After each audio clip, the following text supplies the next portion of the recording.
What's going on, everybody? David Feldman-Makrias here, and today we're going to talk about something actually pretty simple and pretty quick. Right now, we're in Google Analytics 4, and what I want to show you this evening and this morning, and wherever time you're watching this, I want to show you the quintessential report you should be using in Google Analytics 4 regularly if you are providing service for or if you are a lead generation company. So, any company that survives on getting leads and selling prospects and things of that nature should look into this. Again, we're going to use Google Analytics as our baseline. GA4 has been a big transition point this year in 2023. But what we're going to show is an actual report that's actually very easy to get to, very easy to navigate, which GA4 can be a little bit more cumbersome, especially coming from GA3 or any other type of analytics software. And even beyond Google Analytics, like if you keep this type of report and the principles of what this report actually shows and carry that through other types of reporting softwares, whether you use or don't use Google Analytics, then this will be of value to you regardless. So without further ado, let's get into it right meow. If we go into the top, I'm in what's called report snapshot. And I'm going to quickly click into engagement. Now, usually, if you've seen any of my reports and videos before, we're typically in this acquisition tab because we want to see what the behavior metrics are and what sources of traffic are, bringing traffic to, I should say, what channels and what sources of traffic are bringing traffic to the website. But I'm actually going to look at something else. I'm going to look at engagement. Okay. So, engagement, a couple different things here. We're actually going to go into conversions. So, caveat, this report requires events and conversions to be set up accurately on your website. Meaning, there are different ways to set up events and conversions. Event is basically a thing that you want to track once someone gets to the website. So that could be a page view, that could be a form submission, that could be a chat engagement, that could be a time on site, or what Google Analytics 4 now calls average engagement time. An event can be all of those things. So the difference between a conversion and event, just to catch people up to speed, is a conversion is an actionable item on the website that we would like, basically, that we prioritize a lot more. So even though we want to track page views, we shouldn't really keep that as our underlying, priority KPI or key performance indicator. We should probably use something more like lead submissions, click to calls, and chat initiations, so on and so forth, is our primary action items. So whenever we have a primary action item, we take that from an event to a conversion. This video is not really showing how to do that, even though it's pretty simple and I can show you. If you actually go to your events page, if you set up all your events correctly, it's not in here. It's actually under the COG admin, and then we're going to go into, let me see if I can find it because it's all a little bit different. Data display, and then we're going to click events. When we click events here, these are all of our event names. So basically how this account is set up is all the events have been configured with what's called Google Tag Manager. And Google Tag Manager, once an event actually happens on the website, the container and triggers and tags within the Google Tag Manager that's installed on the website in question fires a piece of code when an actionable item is completed. So that's how events come through. Now, you mark them as conversions within this tab here to prioritize, okay, which ones do we want to actually, which ones are the most important? And how this affects other advertising platforms is significant. So for example, if you run Google Ads and you hook up Google Analytics to Google Ads, then signaling to Google, okay, I want this event to be a conversion, will actually help Google Ads campaigns, machine learning, and smart bidding optimize for those types of goals. Let me repeat myself.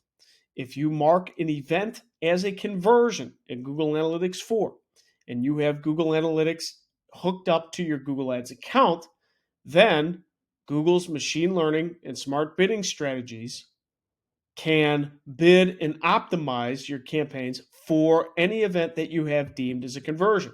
That's one pretty useful item. It's also right here, mark as conversion. Toggle the switch on to mark an event as a conversion. If an event hasn't been triggered yet and doesn't appear in the table, click New Conversion Event in Conversions to preemptively mark the event as a conversion. You also need to create the event if the event doesn't already exist. So that didn't really describe anything I wanted it to, but basically a conversion is what we're getting at. So if I go back, right, what's the point of this video? If I go back to my reports, and then I go into engagement, I'm actually going to click conversions. So the reason I want to bring this up is because this is the most important page, at least that I can tell, at least a baseline page and report that you should be looking at if you're at all in the business of servicing or generating leads, right? So what this basically shows is a conversion report. And it gives you, okay, the amount of times the conversion happened within a specific window.